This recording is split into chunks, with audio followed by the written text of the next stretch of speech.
اعوذ باللہ من الشیطان الرجیم بسم اللہ الرحمن الرحیم الا بذکر اللہ تطمئن القلوب صدق اللہ العظیم وصدق رسولہ النبی الکریم ان اللہ وملائکتہ یصلون علی النبی یا ایہا الذین آمنوا صلوا علیہ وسلموا تسلیما اللہم صل علی سیدنا و مولانا محمد معدن الجود والکرم وآلہ وصحبہ وبارک وسلم۔ تمام تعریفیں حمد و ثنا اللہ تعالی جل جلالہ کے لیے۔ زاں بعد درود و سلام نبی اکرم نور مجسم شفیع معظم احمد مجتبی جناب حضرت محمد مصطفیٰ صلی اللہ تعالی علیہ وسلم کی ذات والا صفات کے لیے حمد و صلات کے بعد قرآن مجید نے ارشاد فرمایا الا بذکر اللہ تطمئن القلوب، فرمایا خبردار ہو جاؤ اللہ کے ذکر میں ہی دلوں کا اطمینان ہے،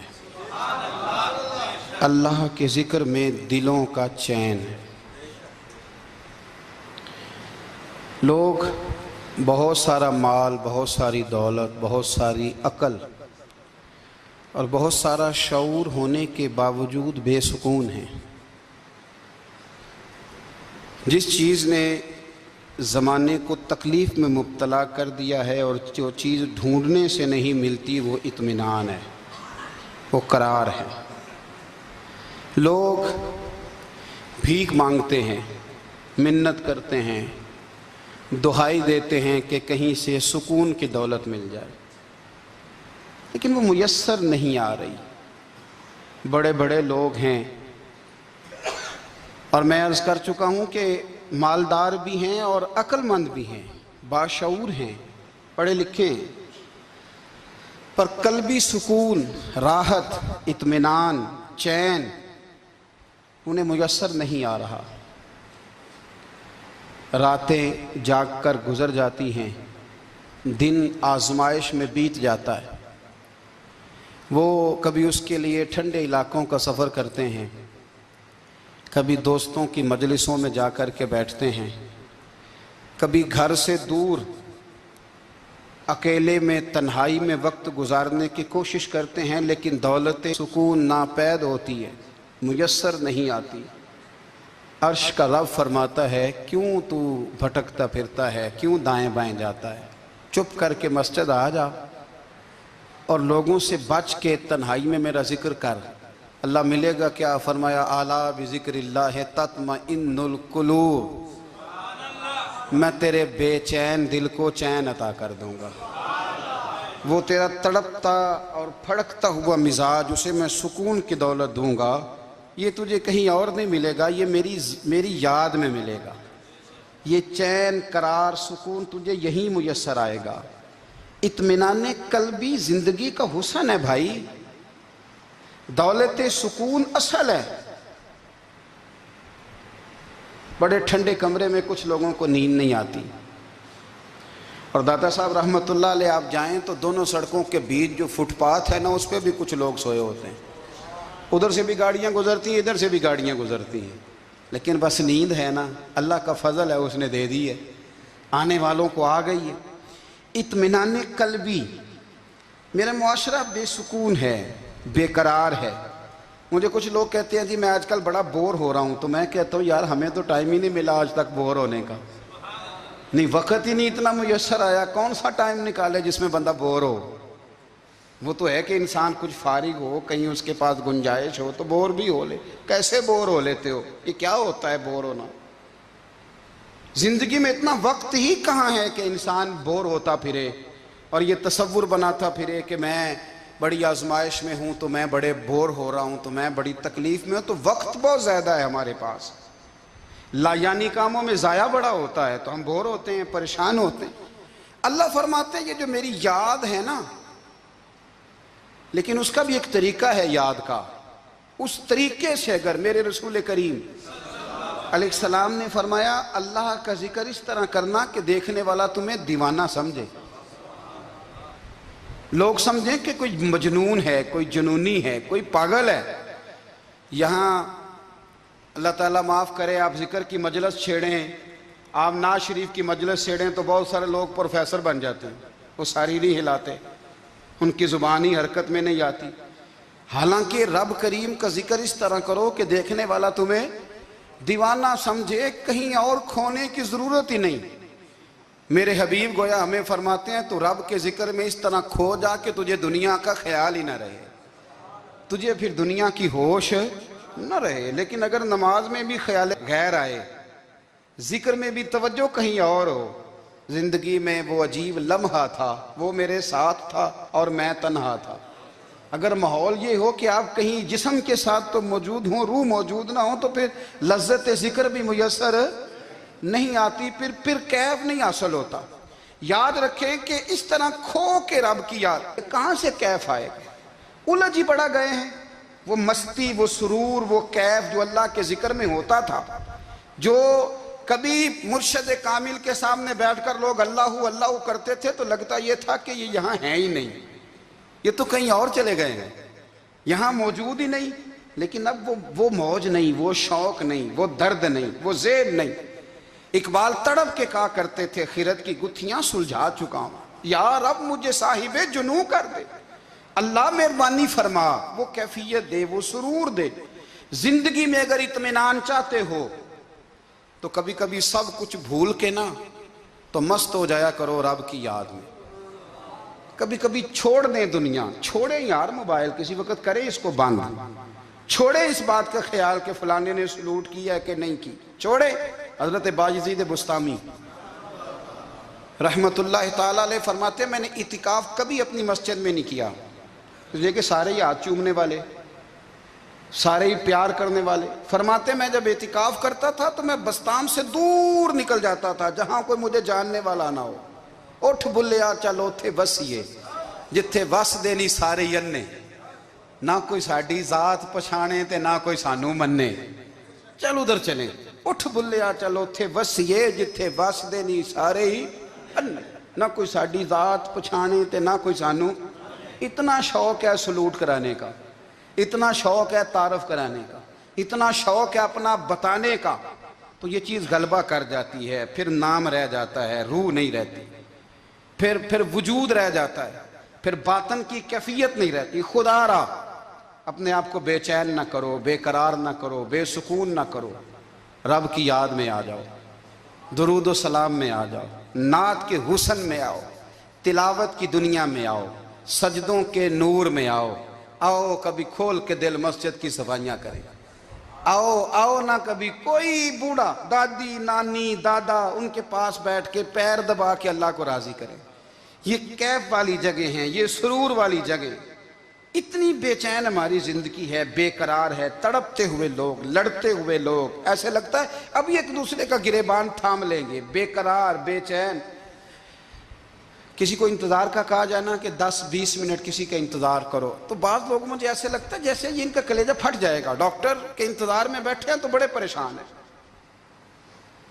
کسی کو ملنے گئے ہیں کو آدھا گھنٹہ بیٹھنا پڑ گیا تو بڑی دقت میں ہیں۔ اپنے آپ کو سکون دیں۔ آپ یقین کریں بڑا مزہ آتا ہے، کبھی کسی کا انتظار کرنا پڑے تو 2-4 تسبیح درود شریف پڑھی جاتی ہے، یعنی ذوق بن جاتا ہے کہ چلو اللہ نے موقع دیا ہے، کوئی سرکار کو یاد کر لیں، تنہائی مل گئی۔ ہمارا مزاج جس سختی کا شکار ہے، وہ سختی آہستہ آہستہ ہمیں زیادہ آزمائش میں ڈال گئی۔ تو میرے بھائی زندگی میں اطمینان حسن ہے، اور وہ سب سے زیادہ اللہ کی یاد میں ملتا ہے، وہ سب سے زیادہ رب کریم کے ذکر میں، سب سے زیادہ جو چاہتا ہے نا دل ٹھنڈا رہے، زبان میٹھی رہے، وہ مدینے والے محبوب پہ درود و سلام پڑھا کرے، وہ حضور پہ درود و سلام پڑھا کرے، زبان میٹھی رہے گی۔ میرا ذاتی تجربہ ہے کہ جو آدمی اپنے اخلاق سنوارنا چاہے وہ حضور پہ درود شریف پڑھے، جو اپنے اخلاق سنوارنا چاہے، طبیعت کو ٹھنڈا رکھنا چاہے، وہ درود شریف پڑھے، اس کا دل سکون میں آئے گا۔ کچھ کام اور ہیں زندگی میں اطمینان کے لیے، ان کا ہونا بھی بڑا ضروری ہے۔ سب سے پہلے اگر آپ چاہتے ہیں نا زندگی میں سکون ہو تو حقیقتوں کا سامنا کرنا سیکھیں، آپ جو ہیں وہ رہنا سیکھیں، جو آپ نہیں ہیں وہ بننے کی کوشش نہ کریں۔ حقیقت کا سامنا کرو گے تو زندگی اطمینان میں آ جائے گی۔ ہم نے نا بہانے بنا لیے ہیں، ہیلے بنا لیے ہیں، جھوٹ کے سہارے اپنے آپ کو اونچا کر لیا۔ ایک آدمی سے کہا جاتا ہے تو رشوت نہ لے، تو کہتا ہے میں غریبوں سے نہیں لیتا۔ تو میرا سوال یہ ہے کہ امیروں کا حساب لینے کی اللہ نے تیری ڈیوٹی لگائی ہے، تیرے ذمہ لگایا ہے کہ تو امیروں کا حساب کر، تمہیں کیا ضرورت پڑی ہے؟ ہم نا بہانہ کرتے ہیں، رشوت لینے والے کا الگ بہانہ ہے اور سفارش والے کا الگ بہانہ ہے۔ حقیقت کا سامنا کریں، حقیقت کا۔ جو میرے ذمہ داریاں ہیں وہ میں نے پوری کرنی، جو آپ کی ذمہ داریاں ہیں وہ آپ جان نہ چھڑائیں، حقیقت پسند بنیں۔ میرے رسول کریم، پھر پڑھیے درود شریف، صلی اللہ تعالی علیہ وسلم۔ حضور صلی اللہ علیہ وسلم نے فرمایا کہ میری بیٹی سیدہ فاطمہ الزہرا رضی اللہ تعالی عنہا صرف جنتی نہیں، جنتی عورتوں کی سردار ہے۔ لیکن حضور نے یہ بھی فرمایا کہ فاطمہ یہ خیال رکھنا، اگر اللہ نے حساب پوچھا تو حساب تم نے خود دینا ہے۔ حقیقت کی طرف توجہ کرائی حضور نے، وہ صرف جنتی نہیں، جنتی عورتوں کی سردار ہیں، پر حقیقت کی جانب توجہ۔ میں حقیقت یہ ہے کہ اگر مالک نے حساب پوچھا تو اس کی تیاری بھی کرنی ہے۔ دیکھیں نا، ہمیں کچھ یقین نہیں، اللہ معاف کرے کہ ہمارا حساب کیسا ہوگا، لیکن کتنے آزاد ہیں۔ یعنی بڑی دلیری سے بندے کہتے ہیں فجر نہیں پڑھتا جی، 3 پڑھتا ہوں جی، شاہ رہ جاتی ہے جی، کپڑے صاف، بڑی دلیری سے۔ اور سیدہ فاطمہ الزہرا نے ساری رات مصلی باز رکھا ہے، حالانکہ انہیں یقین تھا کہ رب مجھے بغیر حساب کتاب جنت دے گا۔ حقیقت کا سامنا کریں، جو حقوق آپ کے ہیں وہ آپ نے ادا کرنے ہیں، جو ذمہ داریاں ہیں وہ ذمہ داریاں ہیں۔ دیکھیں نا، حضرت موسیٰ کلیم اللہ علیہ السلام کے پاس اسرائیل روح نکالنے آئے تو حضرت موسیٰ نے تھپڑ مارا، آنکھ نکال دی، واپس گئے۔ اللہ انہوں نے تو جلال فرمایا ہے، کہا موسیٰ علیہ السلام سے کہیے بیل کی پشت پر ہاتھ رکھیں، جتنے بال ان کے دستے مبارک کے نیچے آئیں گے اتنے 1000 سال ان کی عمر بڑھا دی جائے گی۔ یعنی میرے کان میں کوئی بتا دے کہ جناب 60 سال بڑھ گئی، یا آپ کے کان میں کوئی کہہ دے تو خوشی ہوتی ہے کہ نہیں؟ لیکن یہ حقیقت پسندی نہیں، اس لیے کہ 60 بھی گزر جائیں گے، 70 بھی، یہ حقیقت نہیں۔ حضرت موسیٰ کلیم، چلے میں مثال دیتا ہوں، سمجھ لے 10 بال، حالانکہ بہت زیادہ آتے ہوں گے، 10 بال اگر حضرت موسیٰ کے ہاتھ کے نیچے آئے تو 10,000 سال تو عمر بڑھ گئی نا۔ 10 یعنی 10 سال نہیں، 10 نہیں، 10 بہت زیادہ تھی نا۔ تو حضرت موسیٰ کلیم اللہ علیہ السلام سے آ کے عرض کیا گیا، حضور بیل کی پشت پر ہاتھ رکھیں، جتنے آپ کے ہاتھ کے نیچے بال آئیں گے اتنے 1000 سال عمر بڑھ جائے گی۔ تو حضرت موسیٰ نے حقیقت پسندی والی بات کی، فرمایا پھر کیا ہوگا؟ 10,000 سال کے بعد پھر کیا ہوگا؟ کہا حضور جانا تو پھر بھی ہے، فرمایا پھر ابھی چلتے ہیں۔ اگر جانا ہے نا، جانا ہے تو پھر، اگر جانا ہے تو پھر ابھی۔ اور سجنوں، اگر نماز پڑھنی ہے تو ابھی کیوں نہیں؟ اگر داڑھی رکھنی ہے تو پھر رمضان کا انتظار کیوں کریں، ابھی کیوں نہیں؟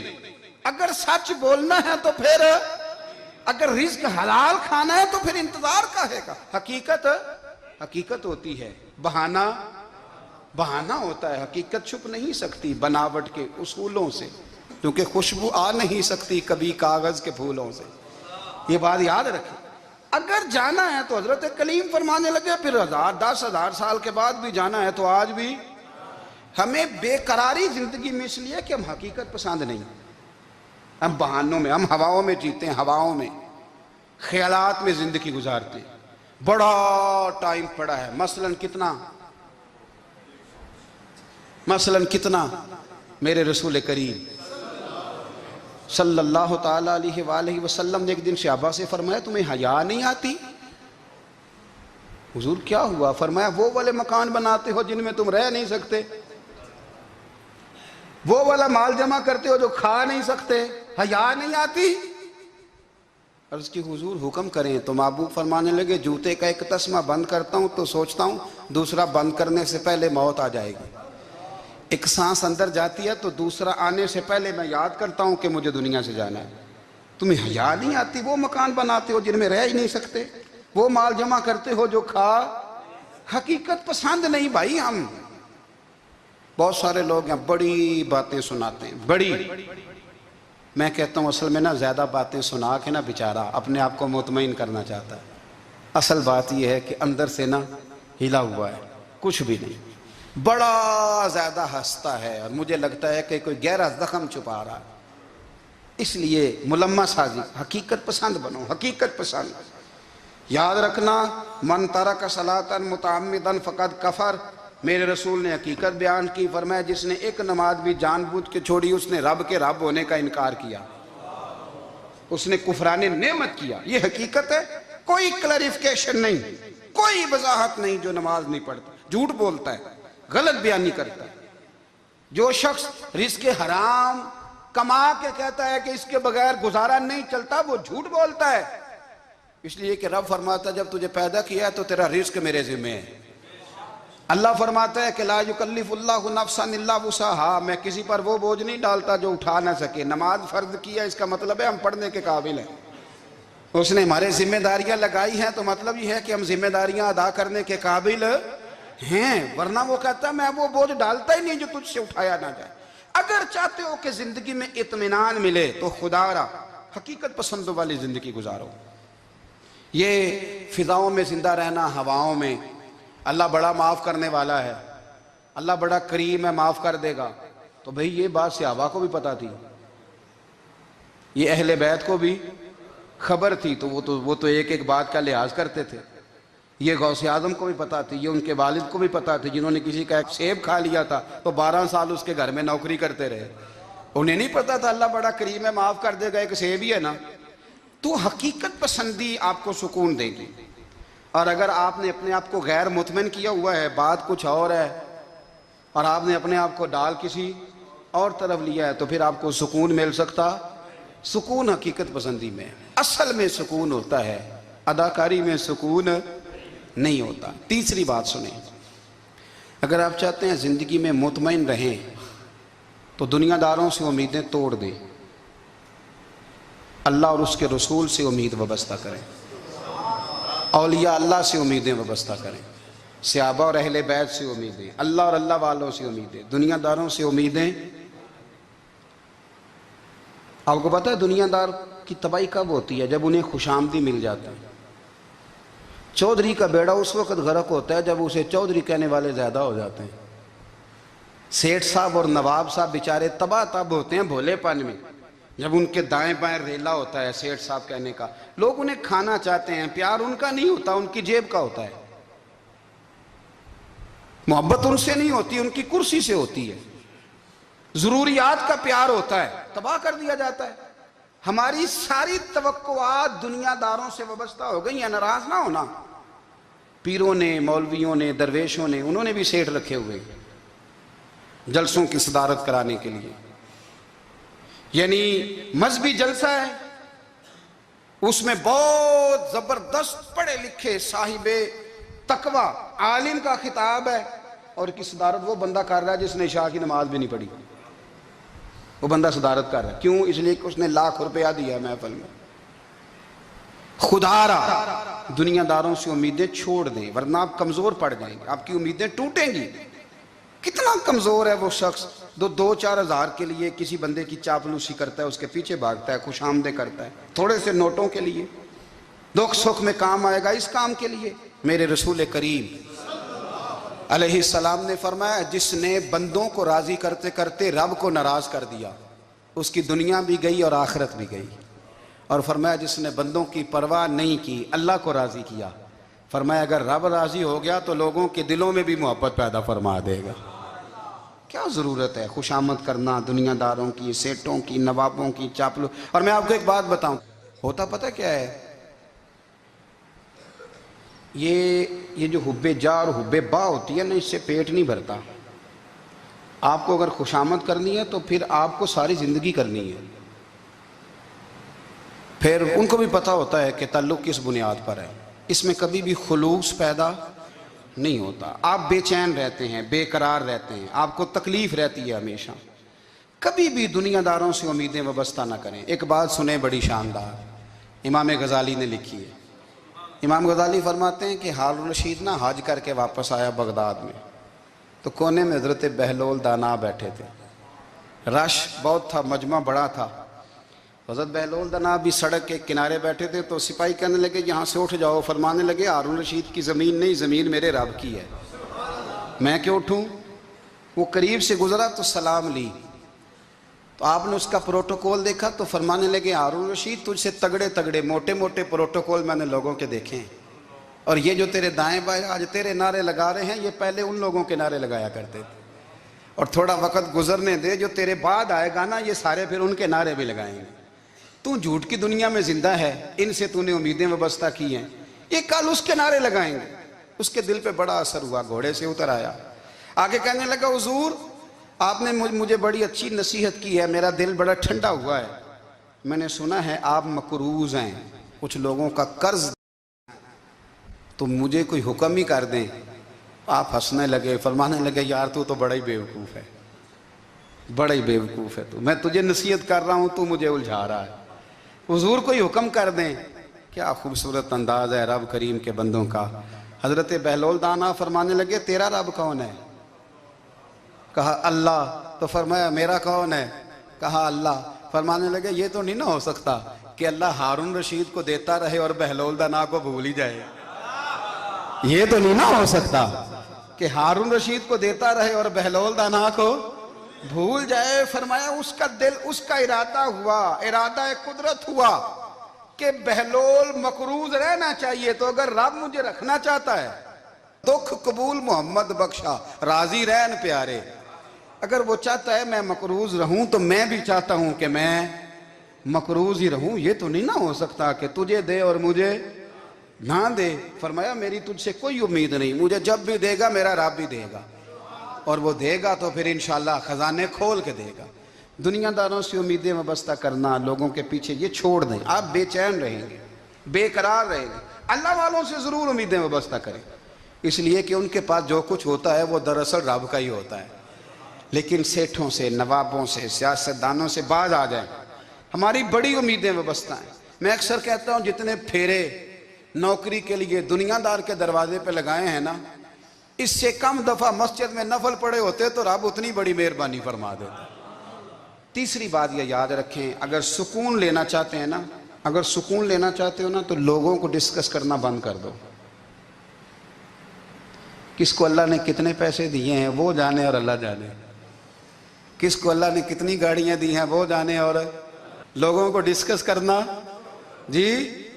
یعنی میں ایک جگہ بیٹھا تھا تو ایک صاحب گاڑی والا گزرا، گاڑی میں بیٹھ کے، اس کا پڑوسی تھا، کہندے تھا منہ ہے کار والا، میں کہ وہ تے ہے تاں ہی بیٹھا ہے، تے ہن میں کہ سمجھانا سی نا انہوں، میں کہ توں تے میں حساب لائیے بھی ساڈے کول کوئی نہیں، وہ تے ہے، لیکن نا اللہ نے اسے دی ہے نا، تو اللہ نے چاہا نا وہ کار میں بیٹھے، تو اس نے پھٹے پہ بیٹھ کے یہ تبصرہ کیا کہ منہ ہے کار والا، میں کہ ابھی وہ تے ہے تاں کار ہے۔ اب مجھے اور تجھے اندازہ لگانا چاہیے کہ ہم کیا یہ بحث ہے، یعنی اللہ کو چاہیے تھا معاذ اللہ کے پہلے تجھ سے پوچھتا کہ اسے کار دینی ہے کہ نہیں، کیا مطلب فضول بحث ہے۔ وہ چیز ہمیں اتنا تنگ کرتی ہے، اتنی تکلیف دیتی ہے کہ آپ یقین کریں سارا دن اسی کو ڈسکس کرتے ہیں، سارا دن۔ اس کے پاس گاڑی ہے، اس کے پاس کار ہے، فلانے کا پیسہ 1 نمبر ہے، فلانے کا 2 نمبر ہے، فلانے کا 6 نمبر ہے، اصل بات کے اندر حسد ہے، اس کو نکالو۔ ایک بات کہنے لگا ہوں، اسے یاد رکھنا، میرے اعلیٰ حضرت رحمۃ اللہ علیہ فرمایا کرتے، حسد کرنے والا بندوں پر اعتراض نہیں کرتا، اللہ پر اعتراض کرتا۔ وہ کہتا ہے اللہ اسے کیوں دیا ہے، اتنا کیوں دیا ہے، معاذ اللہ وہ اللہ کی تقسیم پر اعتراض کرتا۔ حسد کرتے ہو بے چین رہو گے، حسد آپ کے دل کو تڑپا کے رکھ دے گا، چھوڑے۔ اللہ بڑا کریم ہے، جس کو جہاں چاہتا ہے وہاں بٹھا دیتا ہے۔ آپ قطعاً اس بحث میں نہ پڑیں کہ اللہ نے کس کو کتنا دیا ہے، کب دیا ہے، کیوں دیا ہے، وہ بڑا بے نیاز ہے۔ حسد آپ کو تباہ کرے گا۔ دنیا میں پہلا گناہ جو ہوا تھا وہ حسد تھا۔ ابلیس نے حضرت آدم سے حسد کیا، کہنے لگا میں بہتر ہوں، سرداری اس کو مل رہی ہے، یہ تو اللہ کو پتہ ہے نا کس کو دینی ہے۔ اور دنیا میں پہلا قتل حسد کی وجہ سے ہوا، حابیل قابیل کے درمیان حسد کا معاملہ تھا، خاتون کا نکاح اس سے کیوں ہو رہا ہے، مجھ سے ہونا چاہیے۔ حسد تباہی کرتا۔ آپ یقین کریں، یعنی دکاندار کے سامنے دوسری دکان پڑتی ہے اور پریشان ہو جاتا ہے، وہ کہتا ہے میرا کیا بنے گا، لا حول ولا قوت الا باللہ العلی العظیم۔ یعنی تیرا کیا خیال ہے کہ تیرے حصے کی روٹی وہ کھا جائے گا؟ اتنا چھوٹا دل، یعنی تیرا موقف یہ ہے کہ تیرے حصے کا نصیب اس تک چلا جائے گا، یہ تیری خواہش ہے؟ ایک دوسرے کی کمزوریاں بیان کرنا، اس کا تو مال ہی ناقص ہے جی، اس کے تو پاس ہی کچھ نہیں، یہ تو کمزور لوگوں کا طریقہ ہے۔ میرے رسول کریم علیہ السلام گزر رہے تھے، پت جھڑ کا موسم تھا، خزاں کا موسم تھا، درختوں کے پتے جھڑ رہے تھے، صحابہ کو ساتھ لے کے حضور گزرے اور ایک درخت کی ٹہنی کو پکڑ کے حضور نے ہلایا۔ صحابہ فرماتے ہیں کہ چھم چھم اس کے پتے گرے، زمین پر ڈھیر لگ گیا۔ حضور نے فرمایا دیکھا تم نے کیا ہوا؟ حضور ہاں۔ فرمایا کتنی تیزی سے پتے جھڑے ہیں، صرف تنا رہ گیا ہے اور خالی ٹہنیاں رہ گئی ہیں، کوئی حسن بچا ہے؟ حضور نہیں۔ تو نبی کریم فرمانے لگے جو حسد کرتا ہے نا، اس کی نیکیاں بھی اسی طرح جھڑ جاتی ہیں، اسی طرح۔ اور ایک جگہ حضور فرمانے لگے جس طرح راکھ لکڑی کو آگ کھا جاتی ہے، جس طرح لکڑی کو آگ، جب آگ کھا جائے تو پھر لکڑی کو لکڑی نہیں کہا جاتا، راکھ کہا جاتا ہے، کوئلہ کہا جاتا ہے، اس کی اصل باقی یعنی اسے کھائی جاتی ہے۔ تو حضور علیہ السلام فرمانے لگے جس طرح آگ لکڑی کو کھا جاتی ہے، فرمایا اسی طرح حسد نیکیوں کو کھا جاتا ہے، نیکیاں رہتی نہیں۔ حسد کرنے والے کے پاس نیکیاں یعنی ان کی اصل شکل موجود، کبھی بھی حسد نہیں کریں۔ اللہ کی تقسیم ہے، جس کو چاہے جب چاہے جتنا چاہے عطا کرے۔ اور چوتھی بات میرے بھائی، کبھی بھی بغض نہ پیدا کریں۔ بغض والے لوگ بے سکون رہتے ہیں۔ بہت ساری کمزوریاں ہمارے اندر ہوتی ہیں نا، پھر اللہ ہماری روزی تو نہیں نہ بند فرماتا، یہ تو نہیں کہتا کہ زمین سے نکل جاؤ۔ اگر یہی والا معاملہ ہو جو ہمارا ہے کہ شادی پہ اس نے میرے ساتھ برا سلوک کیا تھا، اب ساری زندگی بغض رکھنا ہے، اگر یہی معاملہ فرشتے اللہ کی بارگاہ میں کہیں کہ یا اللہ اس نے فلانے دن شراب پی تھی، اب اس کو زمین میں نہیں رہنے دینا، نظام زندگی چلے گا؟ تو اگر اللہ ہمیں معاف کرتا ہے تو ہم بندوں کو معاف کیوں نہیں کرتے؟ آپ یقین کریں اتنی لمبی عداوتیں، اتنا لمبا حسد، اتنا لمبا بغض، اتنا لمبا۔ حدیث میں نے پڑھی، میں حیران رہ گیا۔ میرے نبی کریم علیہ السلام نے فرمایا اپنی بیوی سے کبھی بغض نہ رکھنا، اگر اس کی ایک بات ناپسند ہو تو اسے چھوڑ کے وہ بات دیکھو جو تمہیں پسند ہے۔ میں اس حدیث کو پڑھ کے سوچنے لگا کہ کیا بیوی کا بھی بغض رکھتے ہیں لوگ؟ اب حضور نے کہا ہے تو اس کا مطلب ہے لوگ بیوی کا بغض بھی رکھتے ہیں۔ اب اس پر استدلال کر کے مجھے کہنا پڑے گا کہ سسرال والوں کا بغض بھی رکھتے ہیں، کہنا پڑے گا کہ بھائی کے سسرال والوں سے بھی بغض رکھتے۔ اس حدیث کی روشنی میں سمجھا کہ لوگ بھابھی کا بغض بھی بغض رکھتے ہیں، بغض، ورنہ عادتیں تو ہماری بھی کئی بری ہوتی ہیں۔ اگر عادات ایک وجہ بنے اختلاف کی تو عادتیں تو ہماری بھی کئی بری ہیں، لیکن ہم اپنی بری عادتوں سمیت اپنے آپ سے پیار کرتے ہیں، اور سامنے والے کی ایک بھی عادت بری ہو تو اس سے بغض رکھتے ہیں۔ بغض نہ پیدا کریں۔ میرے نبی پاک علیہ السلام نے فرمایا کچھ چیزیں تمہارے دین کو مونڈ ڈالیں گی، تباہ کر دیں گی، کاٹ دیں گی۔ حضور کون سی؟ فرمایا حسد، تکبر اور بغض، یہ تمہارے دین کو تباہ کر دیں۔ ہم بے چین اس لیے ہیں کہ ہم نے بہت سارے لوگوں کا بغض پالا ہوا ہے، اور ہر فیلڈ میں سیاستدان نے سیاستدان کا، ذاتیات پر اتر کے بات کرتے ہیں، معزز ترین لوگ، تاجر نے تاجر کا، اللہ ماشاءاللہ بعض جگہ پہ اہل علم بھی ایک دوسرے سے عداوت رکھتے ہیں۔ خدا را دل رب کریم کے آنے کا ٹھکانہ ہے، یہ صاف ہوگا تو اس میں رب رسول کے جلوے ہوں گے، اگر اس میں عداوت ہو، اس میں بغض ہو، اس میں کینہ ہو، نفاق ہو۔ سنیں میرے رسول کریم حضرت ابو بکر صدیق رضی اللہ تعالیٰ عنہ کہتے ہیں میں رو ہی پڑا۔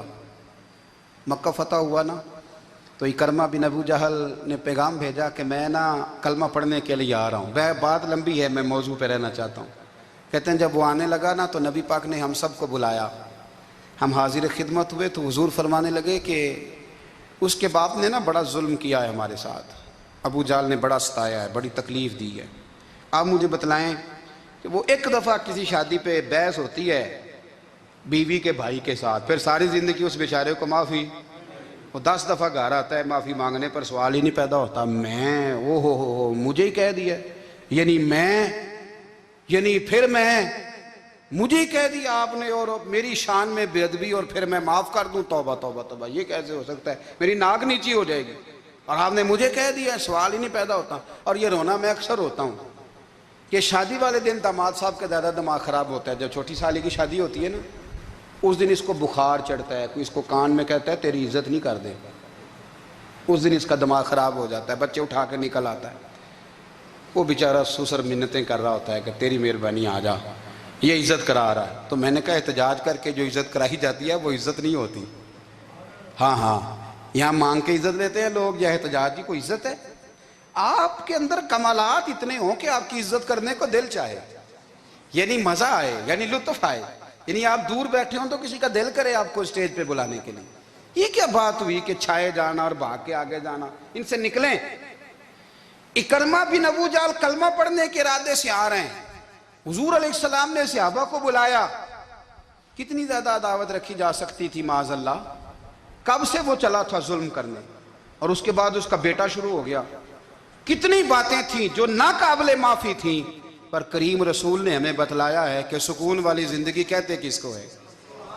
جب سب لوگ جمع ہو گئے تو حضور نے فرمایا بھئی وہ کلمہ پڑھنے آ رہا ہے، اس کے باپ نے ظلم بڑے کیے ہیں، پر میری نصیحت یہ ہے کہ اس کے سامنے اس کے باپ کو برا نہ کہے، خبردار کوئی اس کے سامنے کوئی بات نہ کرے۔ اب وہ کلمہ پڑھنے آ رہا ہے، مطیع ہو کے آ رہا ہے، بان کے آ رہا ہے۔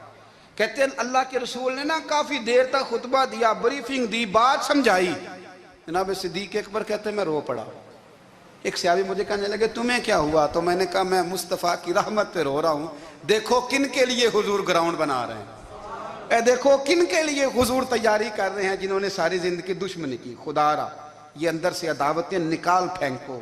او بھائی اتنا تو لمبا ٹائم ہی کوئی نہیں، اتنا تو وقت ہی کوئی نہیں، اس کو صاف رکھو۔